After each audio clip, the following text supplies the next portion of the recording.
ಮಾಡು ಅಂತ ಹೇಳ್ಕೊಂಡ್ ಬಂದ್ರು. ನಾವ್ ಯಾರು ಅನುಭವ ಮಾಡಕತ್ತೀವ್ರಿ ಇವತ್ತ? ನಾವ್ ಯಾರು ಅನುಭವ ಮಾಡಕತ್ತೀವಿ? ಕೇವಲ ಜಾತ್ರೆ ಹಬ್ಬ ಹರಿದಿನದಾಗ ಪುರಾಣ ಹಚ್ಚಿದ್ರೆ ಒಂದಿಷ್ಟು ಅರ್ಧ ತಾಸು ಕುತ್ಕೊಂಡೆ ನಾವು ಕೇಳ್ತೀವಿ. ಆದ್ರೆ ಶರಣ ಹೇಳ್ಕೊಂಡ್ ಬರ್ತಾರೆ, ಮಂಡೆ ಮಾಸಿಗಡೆ ಮಹಾಮಚ್ಚ ನಾವು ಮಾಡಿ ತೆಲಿ ಹೊಲಸಾಯ್ತಂದ್ರೆ ನೀವೇನು ಮಾಡ್ತೀರಿ? ಒಳ್ಳೆ ಒಳ್ಳೆ ಶಾಂಪು ಹಾಕೊಂಡು ತೆಲೆಗೆ ಹೊಲಸು ಹೋಗಲಾಡಿಸ್ತೀರಿ.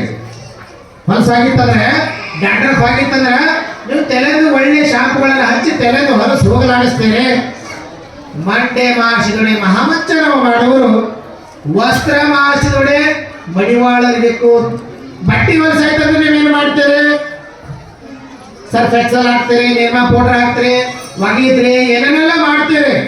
ಆದ್ರ ಮನದ ಮೈಲಿಗೆ ತೊಳಿಬೇಕಾಗಿತ್ತು ಅಂದ್ರೆ ಬಹುಶಃ ಬಟ್ಟೆ ಹೊಲಸಾಯ್ತು ಒಗದ್ರಿ, ತೆಲೆ ಹೊಲಸಾಯ್ತು ಶಾಂಪು ಹಚ್ಚಿ ತಗೊಂಡ್ರಿ. ಆದ್ರೆ ಮನುಷ್ಯನಾಗ ಒಂದಿಷ್ಟು ದುರ್ಗಂಧ ಆಗೈತಿ, ಮನುಷ್ಯನಾಗ ಒಂದಿಷ್ಟು ಹೊಲಸಾಗೈತಿ. ಏನ್ ಮಾಡ್ಬೇಕು?